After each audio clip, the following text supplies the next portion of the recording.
Dobro večer, cenjene gledalke, spoštovani gledalci. Moje ime je Aljuš Pertinač. Do predsedniških volitev so samo še 3 dnevi, vi pa spremljate najbolj politično korektno oddajo slovenskih televizij. Vas zanima, kdo je varuh tranzicijskih tajkunov? Vsak čas vam pokažemo. Nekdanji predsednik republike je včeraj dokončno poteptal, kot bi rekla nadobudna poslanka Gibanja Svobode Tacerjeva, vse zasluge, ki jih je imel za osamosvojitev Slovenije. Čas je za žensko. Prepričan sem, da bo Nataša dobra predsednica, razume funkcijo predsednika države, zaveda se pomembnosti javne besede predsednika in odgovornosti za njo, zavezana je vladavini prava in vladavini človekovih pravic. Ustavno opredelitev, da je Slovenija pravna in socialna država, za njo ni pravna formulacija, ampak je zaveza, h kateri je treba težiti in si za njo prizadevati vsak dan. Dialog je za njo pot do iskanja skupnih rešitev, dobro umešča Slovenijo v mednarodni prostor, posebej pomembna pa se mi zdi njena pobuda, da bi, če bo izvoljena, predsednice, kolegice po svetu pozvala k skupni akciji, da bi državljani sveta dvignili glas zoper atomsko oborožitev in konec atomske nevarnosti, ki zdaj grozi. Zaveda se, da je vojna stvar odločitve, tako kot je tudi mir stvar odločitve, tega pa v sedanji slovenski politiki pogrešam.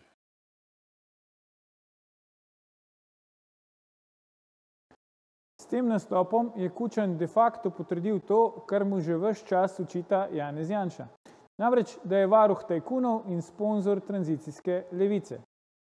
Da se gre takole umazati ime in zapraviti zasluge za narod, zavržno, ni kaj. Sedaj pa se lotimo 28. oddaje legendarne 6. sezone Faktorja na TV3. Resnica boli, komentarji še bolj. Danes bomo za vas komentirali Faktor profil Urška Klakočar Zupančič, fenomen, ki je ugrabil funkcijo predsednice Državnega zbora. Kakšen fenomen je Urška Klakočar Zupančič, ki je ugrabila funkcijo Državnega zbora in ali zato sploh obstaja zdravilo, nam bo povedal naš stalni komentator, dvojni magister Roman Vodeb. Roman, toplo pozdravljen v Faktorju. Lep pozdrav. Predno greva na današnjo glavno temo, predlagam, da za hip pokomentirava tole včerajšnjo Kučanovo ponovno, zdaj verjetno dokončno podporo Nataši Pirc Musar na predsedniških volitvah. Prvi krog, vemo, bo to nedeljo. Roman, midva sva po srcu levičarja, ti praviš, da si v glavi konzervativen. Kako si ti razlagaš to Kučanovo podporo Nataši Pirc Musar? Pismo, ne vem, kaj bi rekel. Zgleda, da bo v ozadju nek dolžniški odnos, v smislu, zdaj te mi podpiramo, tudi Danilo Türk, potem boš pa ti nas ubogala, boš krotka, boš vodila politiko, ki ti jo bomo mi diktirali. Nekaj tazga mora biti v ozadju, tale Musarca pa mora tudi neke kalkulacije imeti še. Zato svojo krotkost pač bo nagrajena, ko bo končala mandat ali pa 2. Če bo sploh izvoljena, jaz dvomim, da bo, zdaj, če bi jaz izbiral, bi nekega pač Brgleza dal pred tolo Musarco. Moški v teh težkih časih je vendarle bolj odločen in meni je bližja. Bližji mi je pač Brglez. Ja, pa misliš, da je sploh možno Natašo Pirc Musar kontrolirati v takem smislu, kot si ti rekel, ker meni bolj deluje kot en šrekl, smo rekli pri nas doma včas, ko leti, kamor pač leti. Ja, se tudi s keglanjem, ko je tistim bowlingom se ukvarjala, tisto kuglo zabrisala, vse podrla. Malo deluje kot taka mogočna kastratorka, tudi dosti obilna je, motorja se usede, gre ko sneta skera, ne vem, kako jo bojo kontrolirali, ampak če so se tako odločili, mislim, da se bojo volivci drugače odločili. Ok, bomo videli v nedeljo, pa potem še v drugem krogu, kakšna bo odločitev volivcev. Roman, Urška Klakočar Zupančič, na nek način se mi zdi, da je za vas psihoanalitike in za nas politične analitike je kot dar z neba, ker nikoli ni pri njej dolgčas, ampak videli smo že prvo v bistvu potezo, s katero je na nek način vstopila, da tako rečem, v visoko politiko, to je ta objem ob izvolitvi pač Roberta Goloba za mandatarja. Ne. Zdaj, ta pravi slika po več kot 1000 besed, imamo danes par fotografij Urške Klakočar Zupančič, ki bi jih midva pokomentirala oziroma jih boš ti poanaliziral. Zdaj, če začneva s tem objemom, kaj tu pravzaprav vidimo, Roman? No, ona ni skrivala, tudi ko je potem napadala recimo Mahniča, da je ona polna čustev, ne, in ona se zdaj politične funkcije loteva s čustvi in vsa navdušena, vzhičena, gre v objem, to je znamenje, rekel, nekega pozitivnega čustvovanja, kak svetovalec bi moral reči, skrivaj čustva, ne, sej kolegi so ji rekli, ne smeš kazati čustev, ona pa, zakaj pa ne, ne. Zakaj ne, Roman, recimo, no? Zato, ker državni zbor ali pa politika ni domena čustev, domena pameti je, ne. Ne moš ti pač s čustvi vladati, vlada se s pametjo. Je pa res, ne, ampak to je tudi simptom, se pravi znanilec te koalicije, oni so prišli na oblast čustveno in to skozi revanšizem, ne. To, da ti vstopaš v politiko in ravno Golob pa tale Urška sta vstopila v politiko na točki revanšizma, ne. To ni dobro, ne, to ni dobro. Nekdo, ki želi nekaj dobrega narediti za Slovenijo, za narod, mora po tehtnem premisliku, ne pa na vrat na nos vstopiti v politiko in potem vladati ali pa poskušati vladati z neko pametjo, z neko preudarnostjo. Tale dva nimata nobene preudarnosti. Čeprav to preudarnost se bo mogoče Golob ali pa se je že malo se je že navadil, da mora biti preudaren, tale Urška je pa, mislim, kako naj rečem, kot tista podivjana kobila, ki jo ne moreš osedlati, ker to krita, da je noben jezdec ne ukroti in jaz bi rekel, tisti, ki so ji pustili, da je kandidirala, vključno s Golobom, zdaj jim je žal, po moje se jim toži potem, da jo niso profilirali že prej oziroma jo testirali. Skozi nek test bi jaz dal vsakega politika, moralno razsodnost je treba vsakemu politiku preveriti, ženskam pa še kaj več, ne. Moški zna sebe igrati, ženska sicer se igra, ampak tale se pa zelo podivjano obnaša, ne kontrolira svojih čustev oziroma svojih nezavednih procesov, nič se ne da dopovedati, gre po svoje, nihče ni nad njo, po moje tudi Goloba nič več ne posluša. Ta objem je pa pač znamenje transfernega čustvovanja, ki ima pozitivno konotacijo in zdaj, če je bila pozitivna čustvena vez, pomeni tudi to, da se lahko pozitivna čustvena vez prelevi v negativno. Tem se reče negativni transfer. Potem bo šele joj, ne, ko bo zobe pokazala in mi vemo, da zna zobe pokazati in če bo tole Golobo pokazala, tole se bo iskalo neko odložišče kadrov, kamor se jo bo odložilo do krotkosti. Je pa res, ne, da Urška ne samo z obnašanjem, tudi z svojo podobo, z oblačili rada opozori na sebe, ne. Vemo, da je uvedla to neko, ko bi rekel, modo, ne, teh pač nekih rdečih čevljev, živo rdečih čevljev, rdečih salonarjev, ne. Ti si tudi na to temo marsikaj že povedal. Kaj pomenijo taki rdeči salonarji pri predsednici državnega zbora? Zdaj to vsaka normalna ženska, se pravi feminilna ženska, pa tudi aseksualke, ki nimajo nikoli rdečih štiklov, ne, vedo, da je to simptom seksualnosti, ženske pohote. Te petke, ne, visoke kot so simbol falusa, ne, moškega spolnega organa, seveda na simbolno nezavedni ravni, ne. Se pravi, zavest nič o tem ne ve, razen če si podučen. Oziroma, če imaš to intuicijo, takšno, feminilne ženske to vedo, kada se grejo nastavljati moškim, če želi pokazati svojo pohoto, bo dala veliko rdeče barve na sebe, sploh rdeče štikle, potem rdeče nohte, pa ustnice bodo rdeče, mogoče še kak uhanček viseč, mogoče kakšne ogrlica z neoplojenimi jajčici, to je včasih Angela Merkel nosila. Zdaj, če je pa kak piercing, kar tudi tale Urška ima, ali pa še dobro, da ga nimam na jeziku, ne, v jeziku, to je imela Teja Jarc, zdaj ne vem, če še ima, to ima pa pač zopet neko perverzno simbolno strukturo, piercing, zelo mehen biserček ali pa tam neka kovina v predelu luknje je simbol klitorisa, ne. Zdaj, sorry, ker jaz to vem, intuicija ženska govori v smer, to meni paše, meni je to lepo, njeno nezavedno ima pa drugo logiko in psihoanaliza pač se ukvarja z dešifriranjem teh simbolov oziroma simptomov in zdaj jaz sem največji, ne vem, grešnež, ki to izpostavljam. Me je žalila, ker sem rekel, da sem, ne vem, kaj vse, da žalim ženske, da sem seksist, mačist. Jaz se upravičujem, ker imam neka znanja, ne morem pomagati. In zdaj, če sem jaz kritični mislec, komentator, in te javne osebe so pač na nekem na udaru, pač morajo biti pod kritičnim budnim očesom, jaz to sem izpostavil. In ne samo to, ampak ta hipernjena seksualnost, političarka, načeloma so političarki, in to sem tudi jaz rekel, zgubijo svojo seksualno kariero, ker imajo moč in oblast in moški, ki ima moč in oblast, lahko v seksualnem smislu postane omamen, ženska pa zgubi, ko dobi moč in oblast, seksualne ponudbe, ampak pri tej je pa ravno obratno.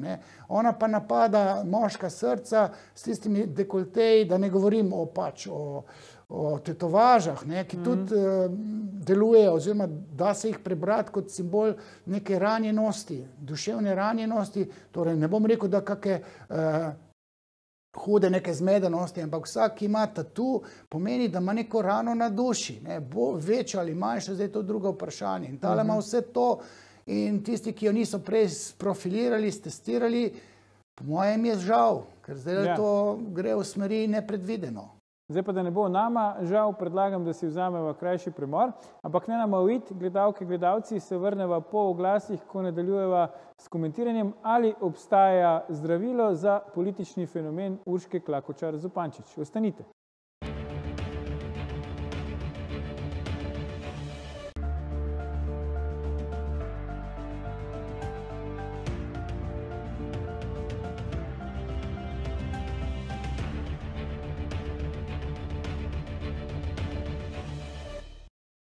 Ponovno pozdravljeni, z nami je še vedno naš stalni komentator, psihoanalitik Roman Vodeb.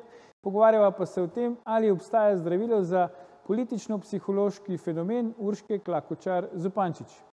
Roman, ena stvar mi je prišla zdaj v premoru na misel.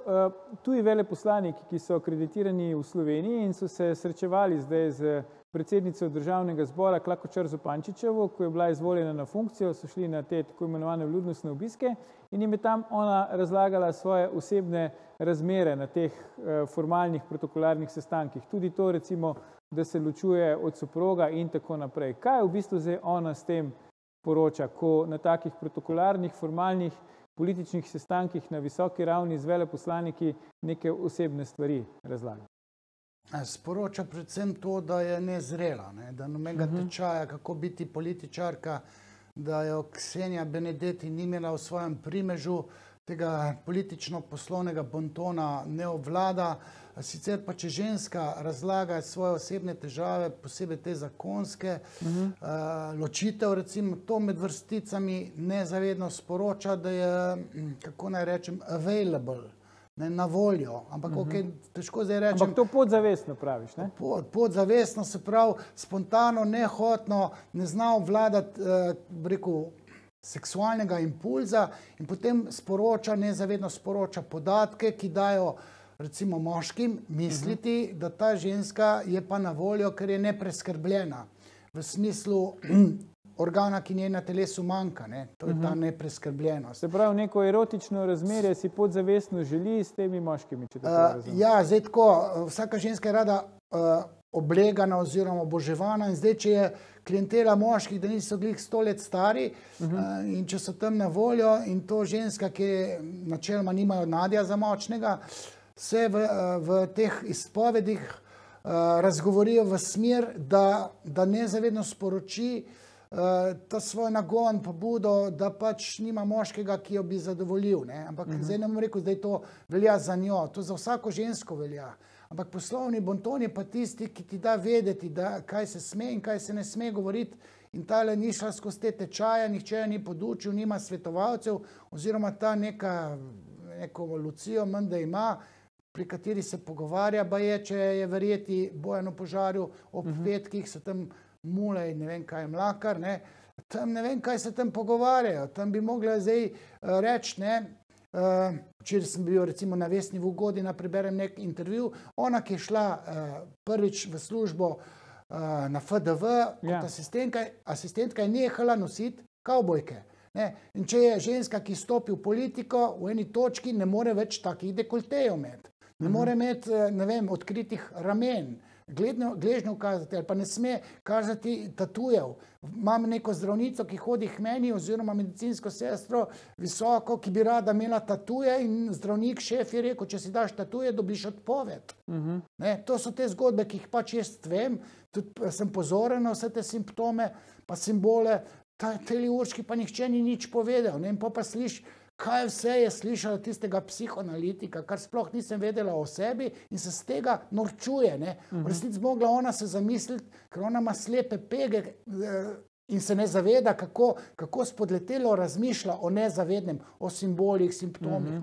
Jaz sem pa tukaj pač v funkciji, da se moram razgovoriti na to temo. Ja, zdaj, te prvi zdrsi, ki smo jih obdelali v prvem delu oddaje, so bili bolj tako za vas profesionalce, ampak tisti, ki smo ga pa praktično vsi lahko videli, uživo, tako rekoč, urbi et orbi, je bil pa seveda njen tako imenovani ples, po pač rdeči preprogi predčasno četo ob proslavi dneva državnosti. To njeno vrtenje, mahanje in odgovarjanje, pošiljanje poljubčkov publiki, nekateri iz publike so jo pač takrat vzklikali. Zdaj, kako si ti to stvar videl in kaj recimo sporoča nek najvišji, po ustavi drugi najvišji, državni predstavnik, ko na taki spet protokolarni, uradni državni proslavi pred neko častno četo, ki je tam postrojena v paradnih uniformah, se tako obnaša? Torej, psihoanaliza je veda o seksualnosti oziroma veda o ženski želji. Ženska, ki se takole lepotiči oziroma narcistično, telesno narcistično izpostavlja, bi rekel, da buhti od pohote. Ona se tam nastavlja kot seksualni objekt in pričakuje, da si jo bojo moški želeli. Kar ne bilo nič takega, če bila to neka hollywoodska rdeča preproga, ampak tam je recimo pa častna četa, tam so vojaki z nabitimi puškami, bajonet, puška, pištola, ima vse falično simbolno strukturo. Zdaj, če kdo ne ve, kaj je to falus, to je simbol moškega spolnega organa. Moški v vojski so hudo prepotentni oziroma potentni. Moški, ki v vojnah zmagujejo, vsaka vojna ima posilstva, in seveda posiljujejo se ženske. In zdaj ta ženska se tam, bi rekel, v objemu nevednosti. Njena intuicija je še tako šibka. Namesto, da bi uslišala svojo intuicijo, kaj zdaj jaz tam počnem, bi morala če bom pa to naredila, se bom nudila moškim kot seksualni objekt. Imela je rdeče štikle, ki je zopet simptom želje po organu, ki njej na telesu manjka. Mislim, kaže, nam rekel gola ramena, ampak roke, pomanjkljivo je napravljena. Tista črna barva jo malo neutralizira, ampak rdeče in črno je tudi taka sumljiva seksualna kombinacija. In zdaj, če to nosi blondinka, blondnost je radikalno nasprotje neke črne kosmatosti, kaže tatuje, in to daje, bi rekel, nek signal neke nezrelosti. Ona bi morala asketsko, aseksualno, mogoče celo v hlačih, iti čez to preprogo, najbolje, da v nekem spremstvu. Zdaj ta pa sporoča tako s telim poplesavanjem, da je v ločitvenem postopku oziroma nima moža, njej to paše. Ona uživa, ona se smeji, ona se v bistvu uživa, ko se ji aplaudira. Zdaj pa nepripravljeni gledalci so ji celo tako skandirajoče odobravali njeno početje. Bila je, kot da bi prihajalo na podoben način, kot prvič, ki je stopila na tisti govorniški oder v državnem zboru, tam je tudi dihala, kot da bi orgazm doživljala. Mislim, to seksualnost se mora po poslovnem bontonu absolutno skriti, ker sam bonton, psihoanaliza bontona je taka, da se ve, da bonton služi za to, da skrije seksualnost moških in žensk. Bonton, ki je napirjen proti ženski seksualnosti, so ostarele ženske svojih alfa samcev upeljale v bonton oziroma poslovni bonton. In tale Urška je popolnoma nepodučena stopila v državni zbor, v politiko z nekim revanšizmom in zdaj uživa tudi, ker misli, da desnica trpi, ko ona tam se izkazuje. Ne? Res je, da trpi, ampak se mi zdi, da so pa bolj cinično trpeli pa njeni politični kolegi oziroma cela koalicija, da ne rečem cela država. Leva država. Tudi jaz sem trpel, ko sem to gledal, ampak zdaj me zanima, ona na nek način pol tudi ugrabi to prireditev, ker se tako obnaša. Saj ta prireditev ni njej namenjena, da se zastopimo. Praznuje pač Republika Slovenija in ona je eden njenih najvišjih predstavnikov. Tle pa zgleda, kot da je to njena žurka za rojstni dan. Ma jaz bi rekel, da jo pohabi. Ta prireditev je postala, ne vem, izmaličena. Ugrabitev ni ta pravi izraz, po mojem mnenju, pohabljen pa mogoče pod narekovajih. Popolnoma je izmaličen, kot da bi tam bila na modni pisti, kjer ona izkazuje svojo, ne vem, ali karizmo, ali svojo osebnost. Meni tudi ni bilo všeč oziroma všeč. Jaz odobravam feminilne ženstvene ženske, ker ona deluje na tak način, ona mi deluje feminilno, ampak to za političarko pa to ne paše. In zdaj jim mora nekdo suvereno to povedati, ampak problem je, da si ona ne pusti nič dopovedati. Ona je, rekel, sama svoja glava, ego ima večji kot vesolje, in pol je težko taki ženski kaj dopovedati, da ne paše. Misliš, da je kdo tam opozarja na te njene zdrse, napake in tako naprej? Ja, po moje so se zdaj okorajžili, rekli so jo, to vem, da ne sme kazati čustev.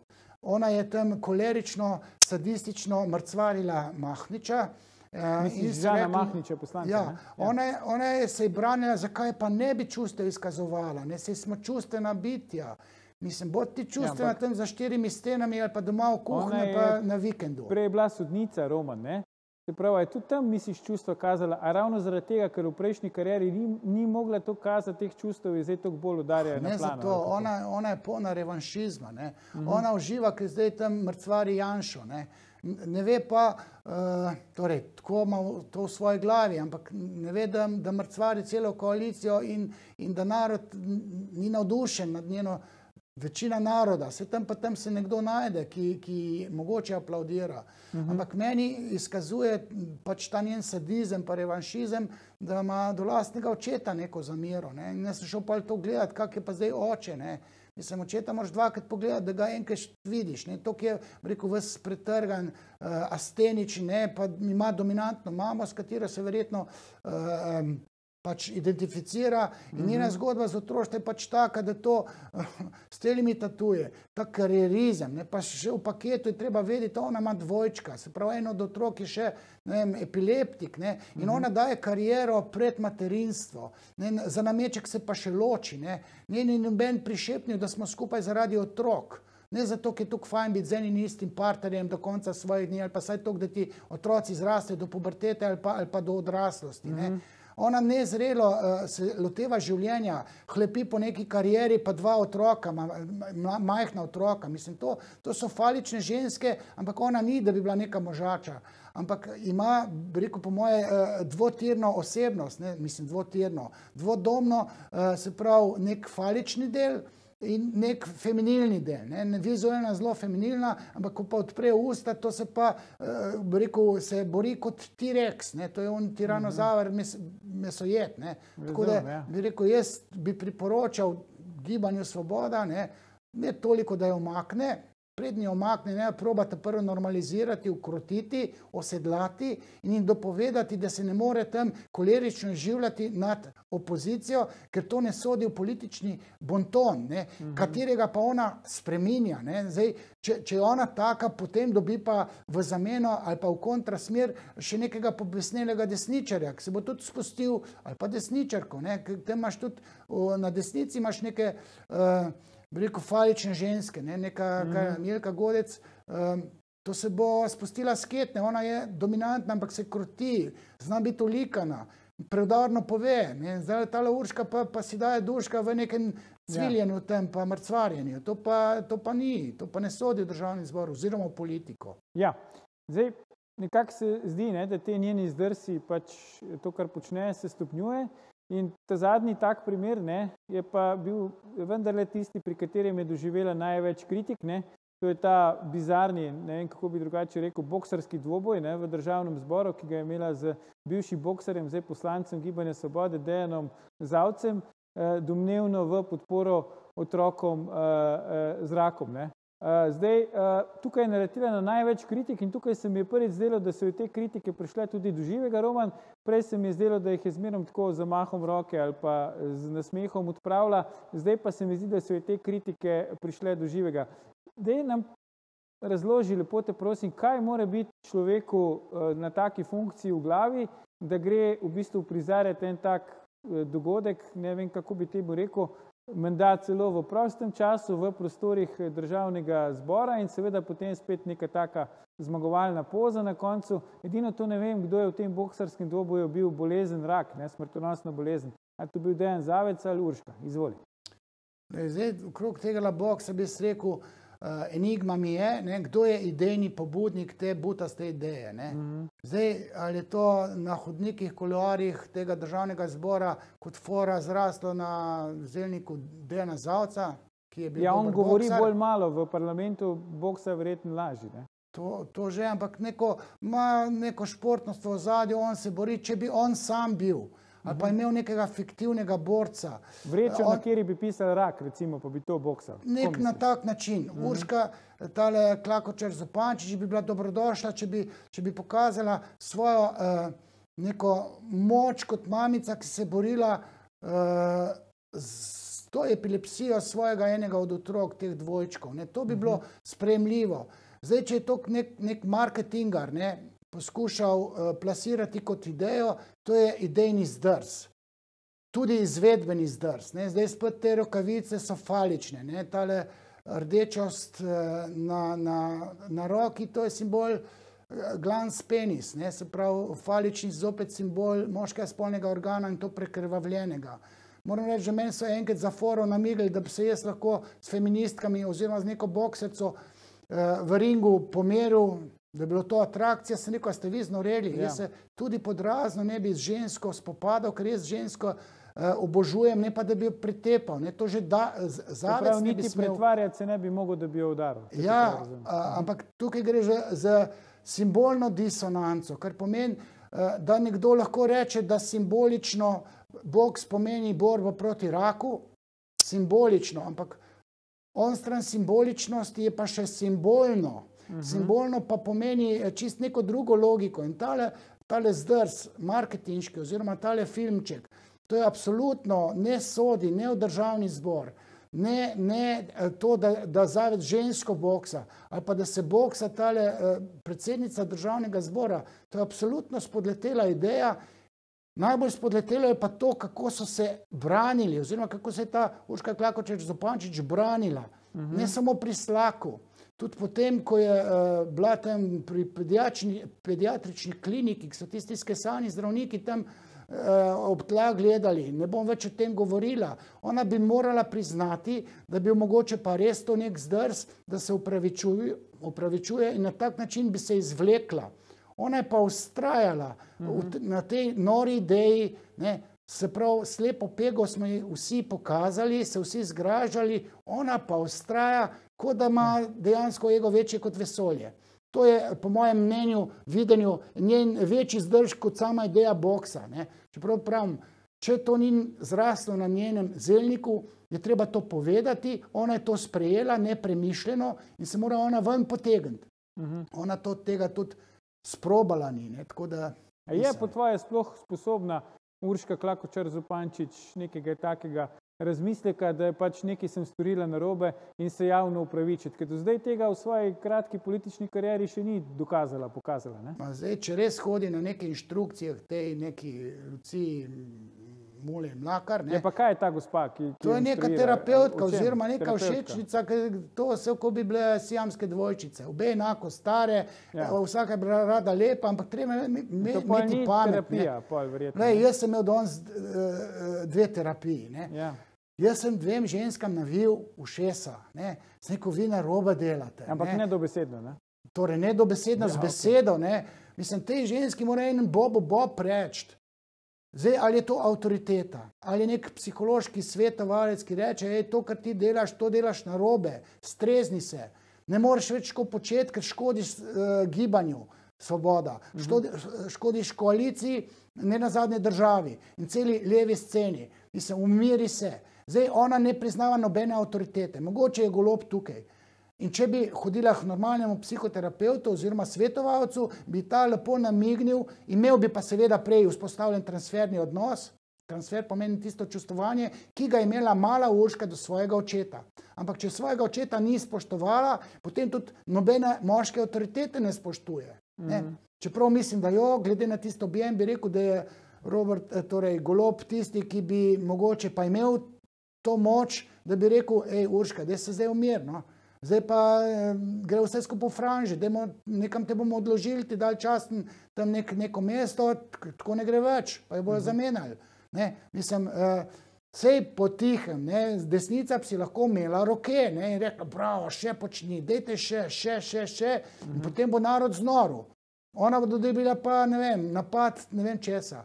Tako da po eni strani je to v redu, da počne še naprej te neumnosti, zato da bomo v bodoče kader, ki vstopa v politiko, stestirali, ga preprofilirali, ne da se bomo pol tolkli po glavi, kakšen šrot smo v parlament dobili. Ti si nepopravljiv optimist, se mi zdi, Roman, ker jaz se bolj bojim, da ne bi dobila preveč posnemovalcev oziroma posnemovalk. Ampak tole bi te rad vprašal, a smo mi bolj kritični do Urške zato, ker je ženska? A bi tudi pri moškemu kritizirali to vrstno obnašanje? Mislim, to, kar je Janša doživel, pismo tale Urška nikoli ne bo. Ali pa še kakšen. Tudi nekega Kordiša znamo fejst obkladati z neprimernimi opaskami. Mogoče ne toliko v tej borbi, ker se je pa tukaj pa izkazal. Jaz sem sicer zelo proti njegovi kandidaturi, ampak kako je pa on lupil glih Natašo Pirc Musar, to pa svakamu čast, bi rekel. Tako da Slovenci znamo biti kritični in kritikarski, se pravi do desnih in do levih. Ampak zdaj je problem, da bojo levi postali kritični do svojih, da bojo končno rekli Bob in rekli teli Urški, tole ne sode v državni zbor. In če bo to streznilo, mislim, okej, treba je pa to posvariti, bodoče rodove nekih všečnih frčefel, ali pa Smrkl, karkoli, ker tale Tacerjeva, ki se ti omenil, ki bi poteptala voljo ljudstva, mislim, ta tudi ne ve, po čem so hruške pa jabke. Ja, samo ona pravi, ne vem, če veš, ampak sicer je res novinka v politiki, tudi še mlajša, ampak ona pravi, to je naša ustavna naloga, teptati voljo ljudstva. Je pa bila v tujini na Univerzi Vanderbilt, diplomirala iz ekonomije in politologije in zdaj zaključuje študij prava na univerzi v Ljubljani. Vem. Stara je pa koliko? 25 let. To ima še mlečne zobe, ne ve nič. Poteptanje je napačni izraz. Tisto, kar jaz vem, kaj je v ozadju, se pravi, za človekove pravice ne more biti referenduma. Mi smo pa dvakrat oziroma trikrat pokazali, da mi rabimo pač tradicionalno družino z moškim očetom, žensko mamo in da imajo geji svoje pravice in referendum ni mogoč. To se da drugače povedati. Ta je pa zdaj šla v teptanje pravic.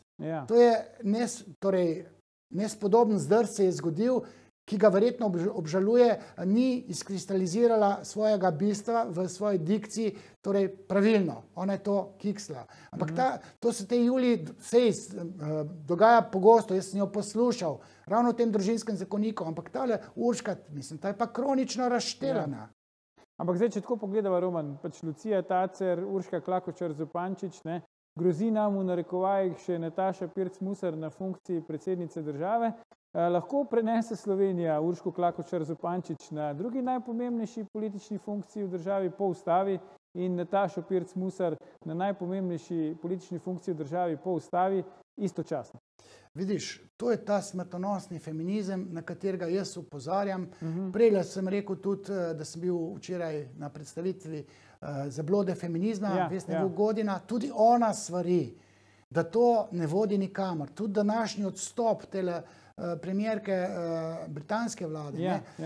Tudi to kaže ženske, pa sorry, ker moram spet to povedati, nimajo moralne razsodnosti izostrene v sferah postkonvencionalnosti, kar lahko mnogi moški, ne vsi moški, ampak ženska je pa kronično šibka v kontekstih močnega moralnega razsojanja. Ženske so bolj sočutne, ampak zvije jih pa razsodni moči. Zato v dobro Slovenije ni v redu, da bi bila neka Nataša Pirc Musar, predsednica države. V redu bi bilo mogoče zato, ker to je bolj častna funkcija, nima prav veliko kompetenc, ne?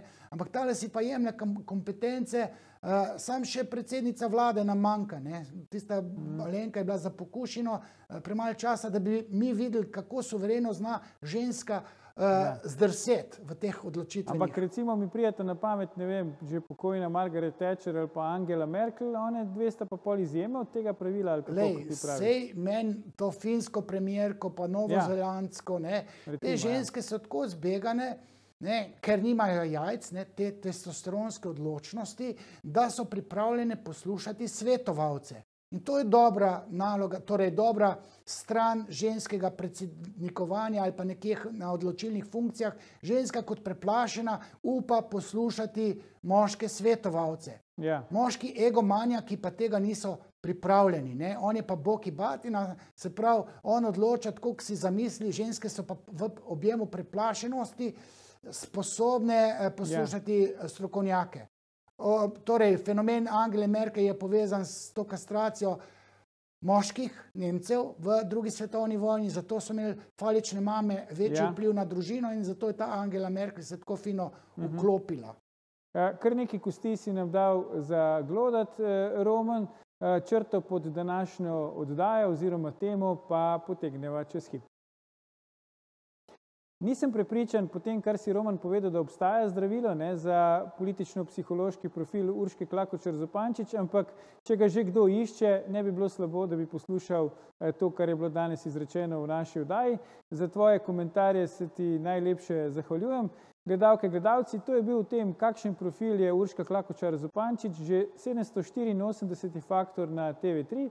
Gledajte našo oddajo tudi ta konec tedna, mi pa se v živo spet vidimo v ponedeljek, ko bomo komentirali rezultate prvega kroga predsedniških volitev. Ne zamudite, predvsem pa ne pozabite. Ni vseeno, kdo kaj reče.